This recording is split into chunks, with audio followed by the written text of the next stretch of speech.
And good morning and welcome to the VSA Capital 5 Minute Morning Miner. It's Wednesday, the 29th of September, and I'm back again. Sorry, I've been rather busy the last couple of days, so Ollie had to stand in for me, running around with Tungsten West on the roadshow for their IPO, which will be next week. And pleased to say that it's going exceptionally well. People seem to love the story. But it is a good story, isn't it, Paul? It is a good story, indeed, and looking forward to the uptake of the deal too. So, yeah.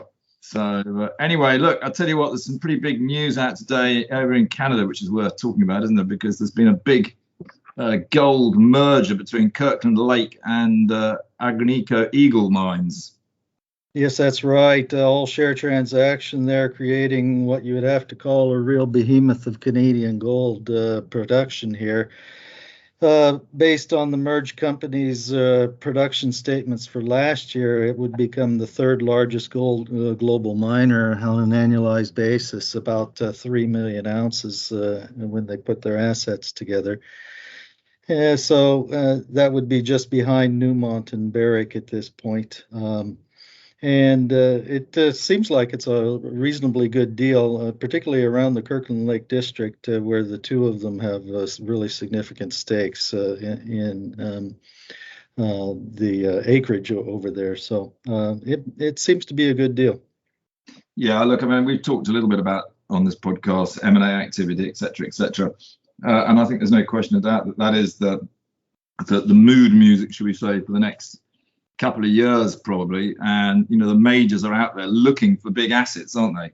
And any small exploration company that can prove it's got the potential to have a big asset is either going to get gobbled up or farmed in, because that's what these guys have to do to keep going forward. Yes, I would think so. And there was also a piece of news out yesterday as well about the TSX listed Central African Gold, and they are actually picking up the 60% interest that was held under administration since 2012 or so in the Zanikoto district in the DRC. And that district name would be familiar to AIM investors of the past here, because that was the gold project held under AIM quoted at the time in Moana, Africa. So that's a 2 million ounce deposit there. So yet more merger and acquisition activity underway. Well, whilst on the TSX, probably worth mentioning our client, American Lithium.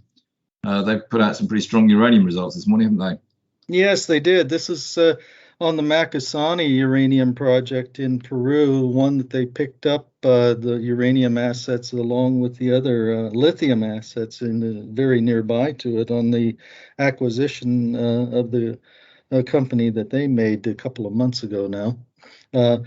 No surprises here, because this project has been explored quite a lot already. So we're just getting really some reconfirmation from the GOs for the first time of American Lithium to walk this property and do some sampling. And there is outcropping uranium mineralization here.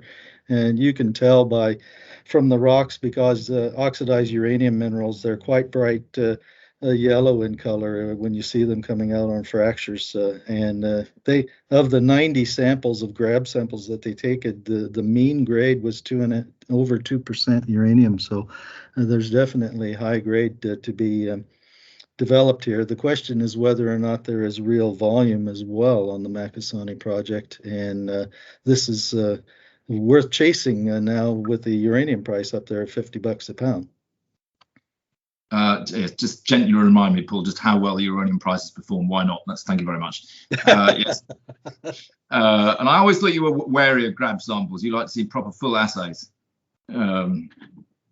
Yes, and I am. And yes, there has been a resource, non-compliant resource compiled on Macasani, but it was always a question of the uranium price, bringing it back into the realm of economic possibilities. So we'll see what they can make of it at this point.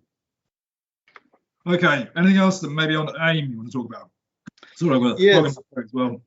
Yes, I would. To mention AIM quoted the Botswana Diamonds, they have exercised their option to take over the firm of Vutomi, which is the entity which held the diamond rights on the Thordy River project that they have in South Africa.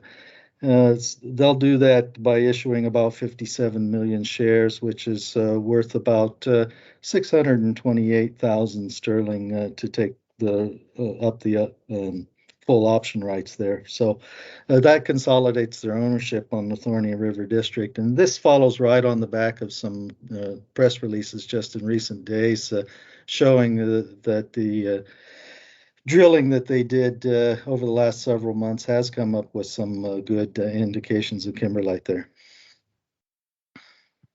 Okay, that's pretty good. That's probably enough today, Paul, isn't it? I think so. We'll call it a day. Yeah, that sounds fine. See you tomorrow. Thanks.